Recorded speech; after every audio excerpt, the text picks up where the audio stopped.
Hi guys, and welcome to the video on inscribed angles of circles. So in this video, we're going to learn how to use properties of inscribed angles to find arc measures and reverse it. Because inscribed angles form inscribed shapes within circles when combined. You'll know you're successful when you can calculate the measure of an inscribed angle or its intercepted arc. So let's get started. An inscribed angle is formed by two chords in a circle which have a common endpoint on the boundary, the circumference of the circle.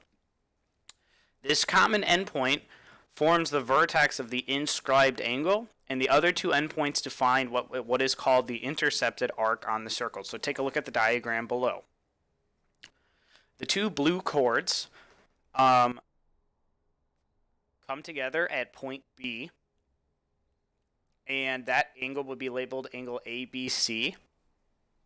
And the other two endpoints of those chords, A and C, form an intercepted arc, which is highlighted in red, AC. So intercepted arc is, in this case, arc AC. And the inscribed angle would be written here as angle ABC, or you could write it as CBA. But either way, B needs to be the point in the middle. You could also label it angle B because it's the only angle that has a vertex at B, and that is, both of those are measured in degrees. You have degrees of the circle for your intercepted arc, and you have degrees for an angle for the inscribed angle. So let's take a look at how to measure these and how they compare.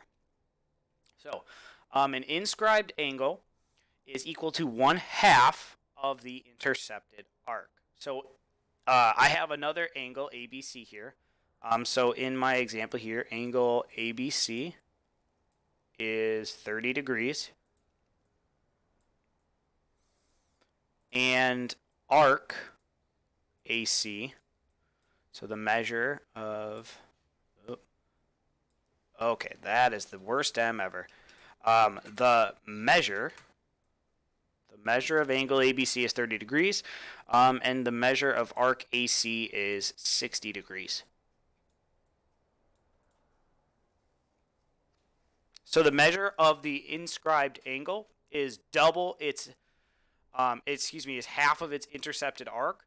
So if you say it backwards, half of the intercepted arc is equal to the inscribed angle, or if you double the inscribed angle, that would give you its intercepted arc.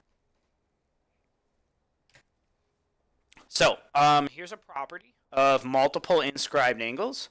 If you have two or more inscribed angles that intercept the same arc, meaning they have their endpoints at the same arc, but they don't necessarily have the same vertex point, so you have ABD and ACD, which both have endpoints of AD, but they have a vertex point of B and C respectively, those inscribed angles are congruent. An inscribed semicircle is an inscribed angle that intercepts a diameter. So ME is a diameter, and MTE is its inscribed angle. And therefore, MTE is 90 degrees, since ME is 180. So, figure MTE is a right triangle. So the answer to the question on the bottom is that it is a right triangle.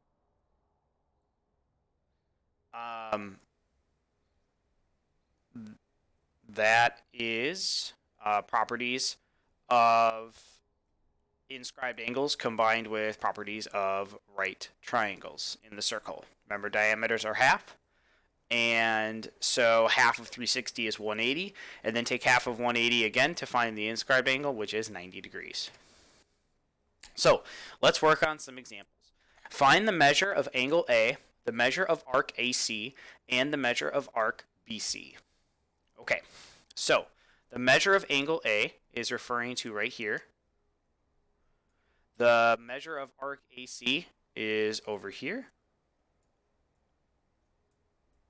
And the measure of arc BC is over here. So let's do it in the order which it's given to us. So I know right now that angle B is 55 degrees. And it appears to me that AB is a diameter because it goes from a point through the center to the other side, making it a diameter. So that means that this angle down here, angle C, must be 90 degrees. So I can use the properties of right triangles in order to calculate the measure of angle A. So I have 180 degrees. I'm going to subtract 90 from it and subtract 55 from it to get that angle A is 35 degrees. Because angle A plus angle B plus angle C must equal 180. So then I'm going to go ahead and use the properties of inscribed angles. Angle B is here, and angle B leads to this inscribed angle.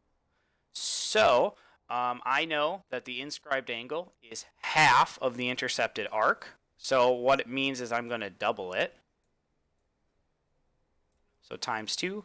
And that means that arc AC, so arc AC measures 110 degrees. And then the 35 degrees is going to directly correspond to here between B and C, because it goes, so its endpoint is at B, its endpoint is at C. So I'm going to just draw a dotted line here for this arc. And so BC would be calculated in the same way. Double the inscribed angle, so it would be 70 degrees. And if you do a reality check, 110 plus 70 is 180 degrees. And A from A to B should measure, through C, excuse me, should measure 180 degrees since it is 1/2 of the circle. So our measurements are correct.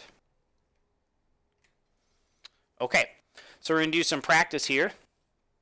Find the value of x, and then find the measure of angle ACB, arc AB, and angle ADB. So, I'm going to realize a couple of properties and things from before. The first is that this angle here is congruent to the other one over here, the one that's marked with the arrows. So, I'm going to draw an arrow to like this. So this angle here is congruent to the one over here. The only ones that I really have expressions for, though, are the arc AB and the angle ACB. So what I am going to do is use the property of inscribed angles to write an equation. I know that the inscribed angle here, this describes the angle. So this is the inscribed angle down here. So the inscribed angle.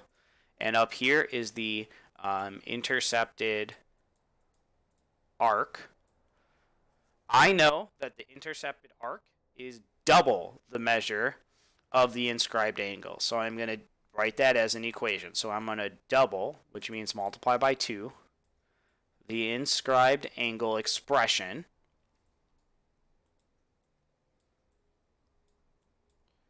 And that's going to equal the intercepted arc, 5x plus 60. So now I can do the distributive property, and I get 6x plus 50 equals 5x plus 60. And then I'm going to start moving my stuff to the to be on the different sides. So I'm going to subtract 5x from both sides, and I get x plus 50. Oop, my 0 turned into a 9 there. Equals 60. And then if I subtract 50 from both sides, I get x equals 10. So then it says find the measure of angle ACB, AB, and then ADB. I'm going to take the 10 and I'm going to plug it in here to find this angle. So 3 times 10 is 50, or 30, excuse me, plus 25 is 55 degrees. So this angle down here is 55 degrees. You can check it for yourself. And then up on the top, the 50, 5 times 10 is 50, plus 60 gives you 110 degrees. So that checks out. We have a 55 degree inscribed angle, and then double it is the equal intercepted arc.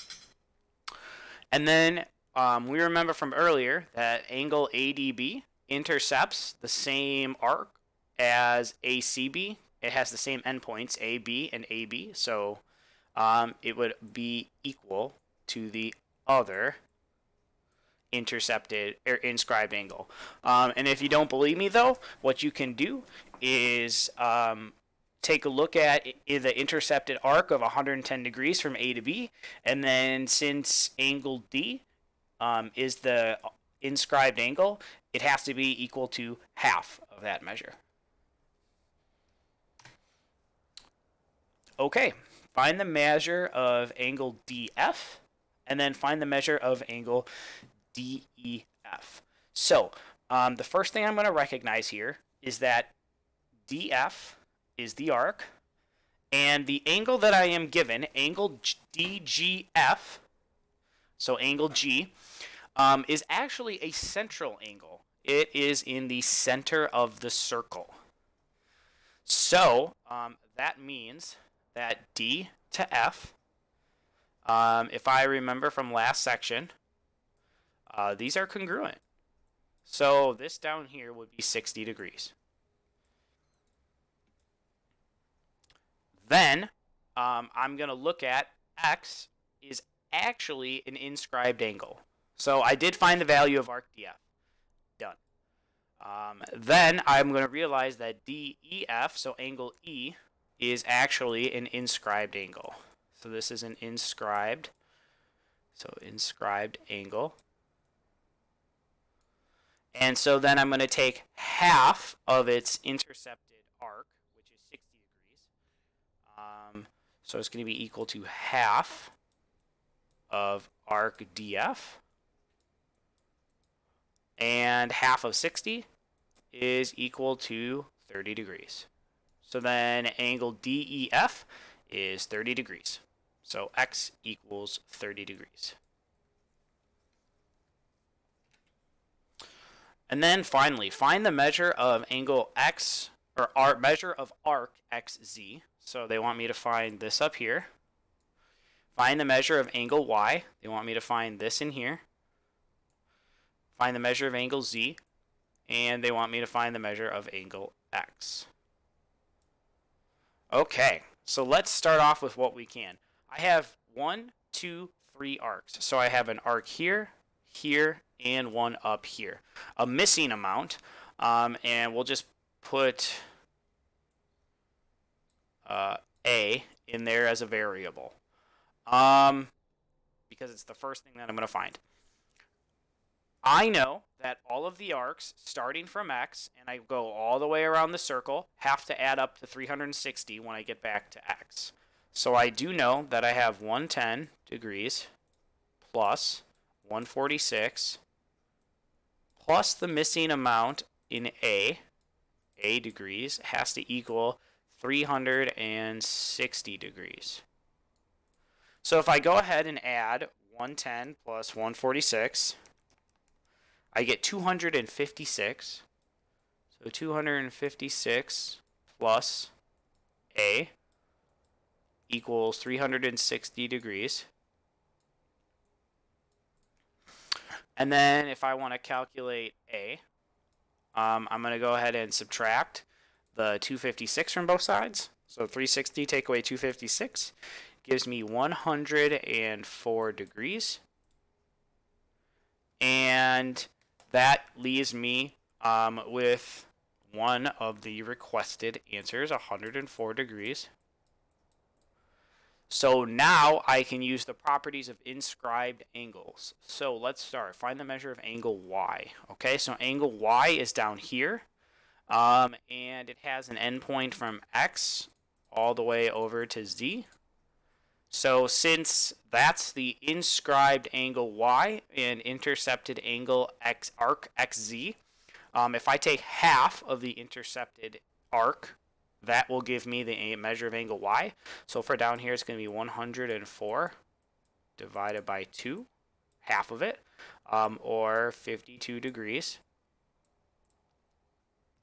Angle Z can be calculated in the same way, except it's going from here to here.